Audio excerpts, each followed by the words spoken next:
making headlines this hour. The bodies of the 4 Italian divers who went missing while diving is located. The government of Maldives and Saudi Arabia holds discussion to strengthen bilateral ties between the two countries. Minister of Homeland Security, Labour and Technology announces that the National AI and Data Competency Centre, or Maldives AI Lab, serves as an open invitation for private businesses to collaborate and share technical capacity.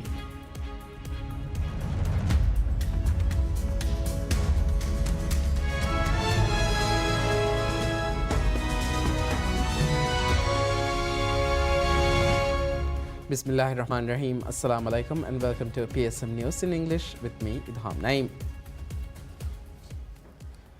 The bodies of the 4 Italian divers who went missing while diving is located. The Maldivian National Defence Force (MNDF) conducted a special operation to locate the missing individuals. The MNDF confirmed that the bodies of all 4 missing people have been found. In a statement regarding the incident, the MNDF said that today's operation to locate the 4 missing tourists involved the MNDF Coast Guard, police services, and experienced Finnish divers arranged by the Italian government. The operation successfully located the bodies of the missing individuals. The MNDF stated that the bodies of the 4 tourists were found inside the cave where they had been diving. The authority also noted that efforts would continue in upcoming dives over the coming days to recover the bodies from the cave. To assist with the operation, 3 experienced divers from Finland had arrived in the Maldives yesterday. The chief government spokesperson, Mohammad Hussein Sharif, has stated that this team is currently conducting orientation dives to become familiar with the dive site before undertaking the deep dives to recover the bodies. Speaking to PSM News, the spokesperson informed that these divers have experience in dangerous operations such as these, having previously worked on such missions in many countries across the globe. The spokesperson stated that the divers from the Maldivian Coast Guard and the Maldives Police Service will be assisting the Finnish team on this mission, noting that they would not be carrying out deep dives. 2 Maldivian companies are also supporting this team, with the specialist divers having brought comprehensive diving equipment during their arrival in the Maldives. The MNDF Coast Guard Maritime Rescue Coordination Center (MRCC) had received reports at approximately 1:45 p.m. on Thursday that 5 Italian divers had gone missing while diving in Vav Atoll. Subsequently, the MNDF launched an extensive search operation utilizing both maritime vessels and aircrafts to locate the divers. President Dr. Mohamed Moise visits the road construction site on Bodotakur Fano Mago to assess the ongoing development works. The President was accompanied by Maldives Transport and Contracting Company MTCC Managing Director Ahmed Saudi, Deputy Managing Director Mohamed Jamshid, and other MTCC officials. The inspection comes as the road development project advances through Phase 1 of its 3-segment implementation. Under the contract awarded to MTCC, the government is overseeing the comprehensive upgrade of this important route, which will see 700 meters of roadway tarred and developed to meet modern infrastructure standards. During the site visit, President Moise received a detailed briefing from relevant officials regarding the current progress of the project and the timeline for upcoming phases. MTCC has confirmed that segments 1, 2, and 3 of the road will be tarred simultaneously, with asphalt laying operations scheduled to commence in June. The design approach for this phase aligns with the standards established during the development of the previous 2 segments, ensuring consistency. The 3rd segment of the road is expected to represent the most significant transformation for the surrounding area, as the section undergoes closure for comprehensive development. In addition to the road improvements, a substantial parking zone is being established to accommodate the demand for parking in one of the busiest commercial areas of the capital. This area will provide parking space for 500 motorcycles, with the area created through dredging operations measuring around 98 meters in length and 28 meters in width from the harbor. MTCC has set an ambitious target to complete all construction works and open the fully developed road to the public by July. Vice President Al-Ustaz Hussain Muhammad Latif has urged the public to strictly obey road traffic rules and prioritize road safety. In a post shared on social media, the Vice President emphasized that road safety is a personal responsibility for every citizen and is one of the most important things one can do to ensure the safety of others around them. He warned that reckless and dangerous driving can cause life-changing consequences for drivers and others. He called on all roads users to act responsibly and prioritize the safety of others. Police statistics shows 1,064 road incidents were reported by the end of April this year.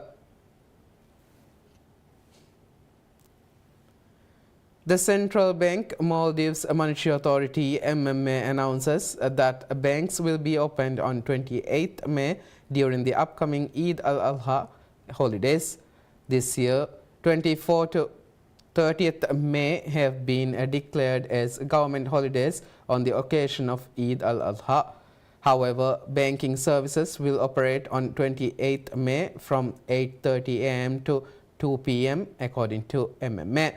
The authority has advised the public to withdraw sufficient cash and coins during the current week ahead of the Eid holidays, as this service will not be provided on 28th May. Hajj Day falls on 26th May this year, followed by Eid al-Adha on 27th May. Public holidays will continue until 30th May on the occasion of Eid. The government of Maldives and Saudi Arabia holds discussions to strengthen bilateral ties between the two countries. These discussions was held via a courtesy call with Maldives Foreign Minister Irtisham Adam and Saudi Arabia's Minister of Foreign Affairs Prince Faisal bin Farhan Al Saud. The Ministry of Foreign Affairs detailed during this telephone conversation the long-standing close ties between the two countries were highlighted, and a dialogue was exchanged about methods of reinforcing this relationship. Minister Irtisham expressed her gratitude for the contributions made by Saudi Arabia to the development of the Maldives. Furthermore, she noted her appreciation for including Maldives in the Makkah Route initiative, the services provided for Hajj pilgrims, and the warm welcome provided to Maldivian delegates during the bilateral visits to the country. In conclusion, Minister Irtisham assured the Maldives remains ever committed to supporting regional peace and security through joint discussions and cooperation. The Maldives National University's Faculty of Arts and the Indian High Commission jointly convenes a seminar to mark the 60th anniversary of the establishment of diplomatic relations between the Maldives and India. The gathering drew senior leadership from the university, Indian High Commissioner to the Maldives G. Balasubramaniam, high-ranking officials from the High Commission, and students currently enrolled at the institution. Presentations delivered during the proceedings systematically analyzed the historic relationship that has flourished between the Maldives and India over the past 6 decades. Seeking to foster a cohesive narrative rather than a fragmented overview, presenters explored a wide array of bilateral engagements, specifically addressing the impact of climate change, the pursuit of sustainable development, shared historical and cultural ties, and ongoing cooperative efforts within the healthcare sector. The sessions expanded into critical strategic areas, detailing substantive information regarding economic advancement and trade, educational and human resource development, international relations, and broader infrastructural growth. The historically close and enduring ties between the two nations were illuminated during a formal address by High Commissioner Balasubramaniam, who served as the guest of honor.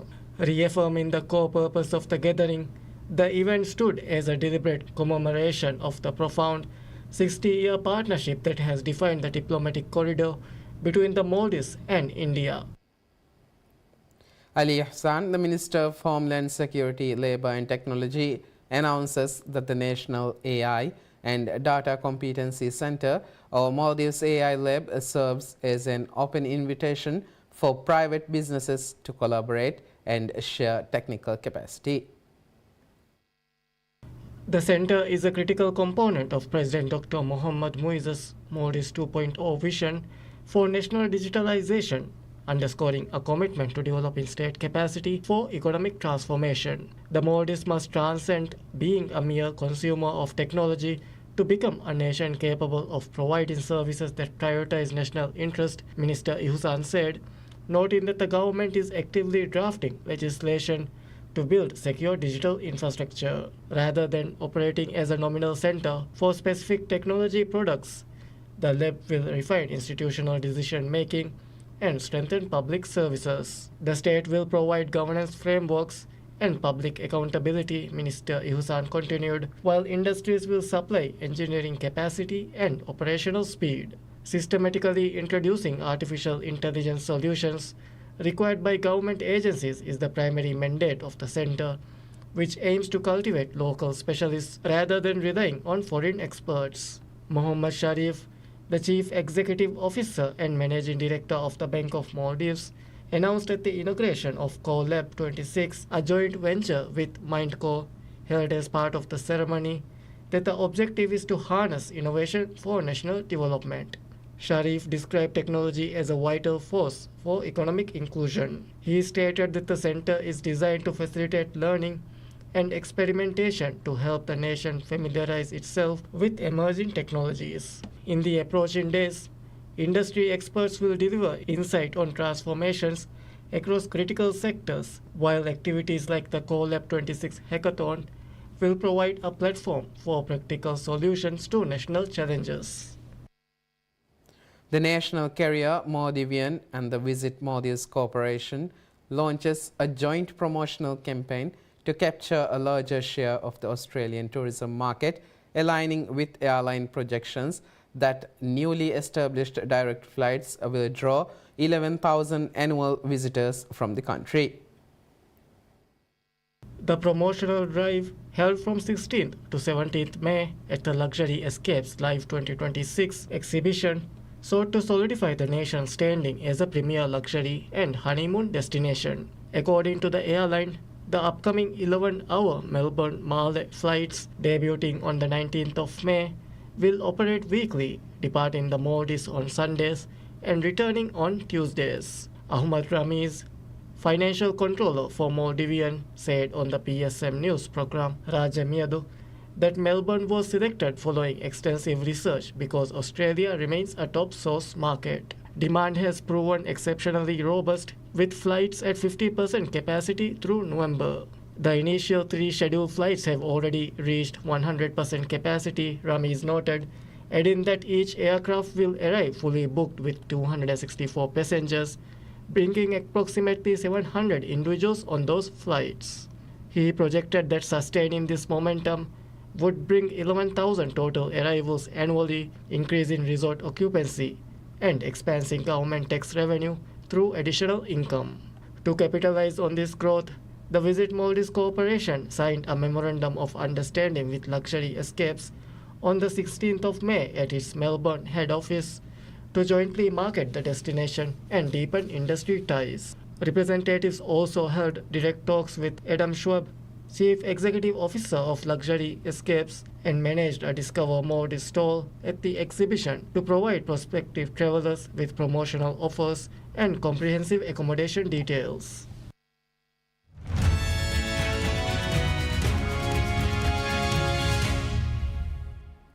Ryanair reports after-tax profit just ahead of analyst forecasts for the 6 months ended September and nudged up its passenger traffic forecast due to earlier than expected Boeing deliveries and strong first-half demand. The Irish airline, Europe's largest by passenger numbers, said it cautiously expects to recover all of last year's 7% average fare decline in its financial year to March 31st, and that should lead to reasonable net profit growth for the full year. Average fares grew by 13% year-on-year during the first half. The low-cost carrier reported a net profit of €2.54 billion for the first half, which is when it typically makes most of its profit due to the Northern Hemisphere's busy summer holiday season. That was up 42% from 1.8 billion euros in the same period last year and ahead of a Ryanair poll of analysts that had expected 2.5 billion euros.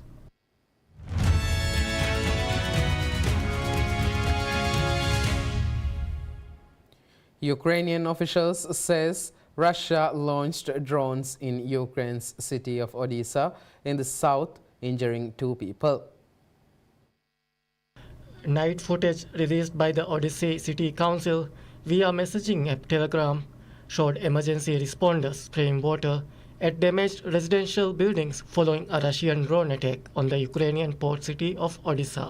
First Deputy Mayor Alexander Filatov is seen speaking with residents and emergency personnel at the scene as rubble and debris litter surrounding streets. Reuters was able to confirm the location in parts of the video from buildings, windows, color of the wall, and tree, which matched with file and satellite imagery. Location in other parts of the video and date could not be verified.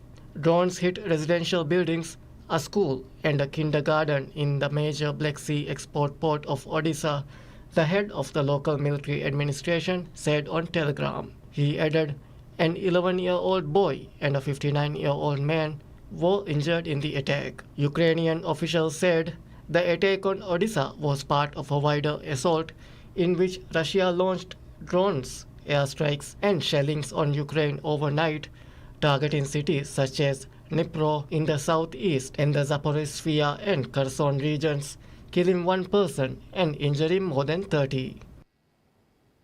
The organizers of a flotilla of aid ships bound for Gaza says that Israeli forces had boarded one of their vessels and that contact had been lost with another of the vessels in the eastern Mediterranean. Eyewitness video on Monday showed the moment activists on board a vessel of the Sumud flotilla were intercepted by an Israeli naval boat before being boarded. Activists are seen with their hands in the air after discarding cell phones as they boarded. Earlier on Monday, Israel's foreign ministry had said on X that it, quote, will not allow any breach of the lawful naval blockade on Gaza, unquote. Ships from the global Sumud flotilla had set sail for a third time on Thursday, the 14th of May, from southern Turkey after earlier attempts to deliver aid to Gaza were intercepted by Israel in international waters. Live video showed military vessels approaching the vessels on Monday. The Kremlin says that Ukrainian President Vladimir Zelensky's assertion that Russia was considering an attack on a NATO country from Belarus did not deserve a response from Russia. Kremlin spokesperson Dmitry Peskov said the allegation was an attempt to escalate the situation. Peskov also said that Russia-Ukraine peace process is on pause, but Moscow expects it to be resumed.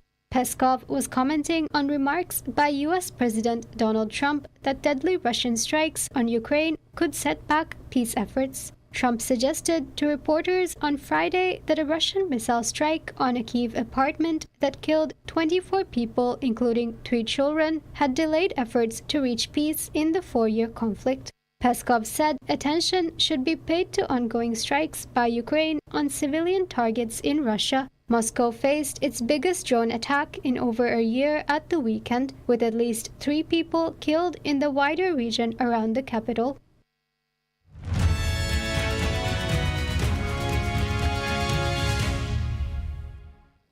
With one sizzling round of 65 at Aron Mink Golf Club, Englishman Aaron Rai emerges from relative obscurity to fulfill his dream of landing a major title with a shock triumph at the PGA Championship.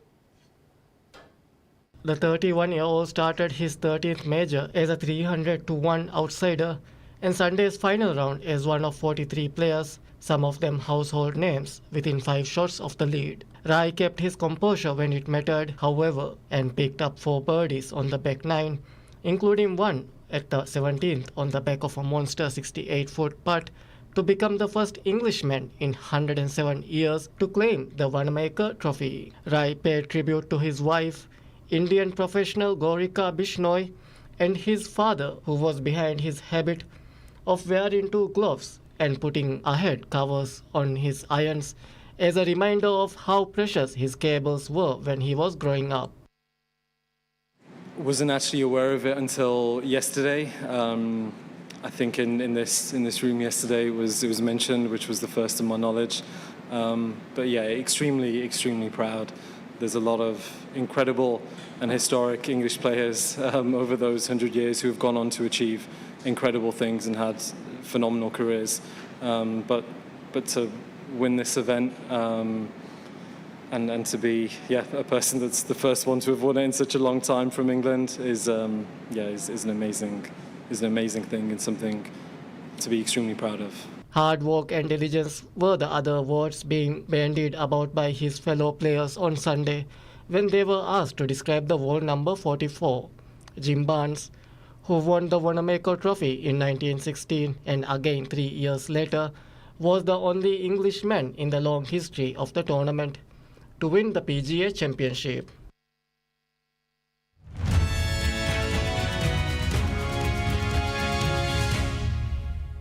A renowned Nepali Sherpa guide scales Mount Everest for the 32nd time on Sunday, May 17th, and officials said smashing his own record set last year. Kamirita Sherpa, 56, reached the 8,849-meter peak, the highest in the world, while guiding clients from the 14 Peaks Expedition Company. Nepal's Department of Tourism congratulated the Sherpa for achieving the historic milestone and for his contribution to promoting mountain tourism. He reached the summit at 10:12 a.m. on Sunday. It is said in a statement, adding that a Sherpa woman, Lakpa, 52, had made her 11th ascent to the peak, the most by a woman. Details of the climb were not available. Kamirita was born in the same Thame village in Solukhumbu district as Tenzing Norgay. Norgay and New Zealander Sir Edmund Hillary were the first to climb Everest in 1953. Kamirita climbed the peak for the first time in 1994 and has repeated the feat every year except in 2014, 2015, and 2020, when expeditions to Everest were closed for different reasons. He reached the summit twice in some years. More than 8,000 people have climbed Mount Everest, many of them several times since it was first scaled by Norgay and Hillary. That concludes news for now. Thank you for watching PSM News. Have a good day.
අරගොන මිහාර මිහොරේ තිංහස් 270 ටනුගේ මස් බරුකුරා අද රාජ්‍යයෙන් බේර